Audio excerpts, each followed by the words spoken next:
আসসালামু আলাইকুম, সবাইকে ঈদ মোবারক। আজকে আপনাদের সাথে শেয়ার করব আমার আপুর হাতের রান্না মজাদার আলু দিয়ে গরুর মাংসের রেসিপি। প্রথমে 2 কেজি গরুর মাংস ভালো করে ধুয়ে পানি ঝরিয়ে নেই। হাড় ও চর্বিসহ মাংস নেব। রান্নার হাঁড়িতে নিয়ে নিই পানি ঝরানো মাংস।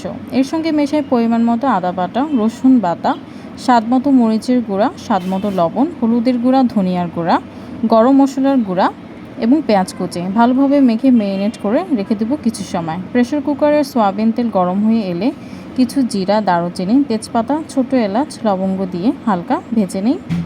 মশলায় ম্যারিনেট করা মাংস এক এক করে ছেড়ে দিয়ে কিছু সময় চুলায় বসিয়ে কষিয়ে নিই। মিডিয়াম ও হাই হিটের মাঝামাঝি আঁচ কষাবো।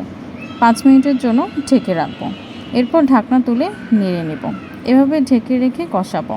ফ্রিজে সংরক্ষিত কাঁচা টমেটো কাটা দিয়ে দিব।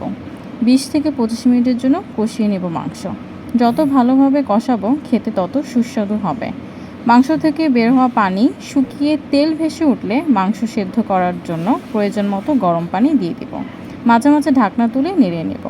মাংস 70% পর্যন্ত সিদ্ধ হয়ে গেলে আলু দিয়ে দেব। আলু মাংসের সঙ্গে নেড়ে ভুনে নেব। আরও কিছুটা গরম পানি যোগ করে ঢেকে দিব হাঁড়ি। কতটুকু ঝোল খেতে চাইছি সেটার উপর নির্ভর করে পানির পরিমাণ দেব।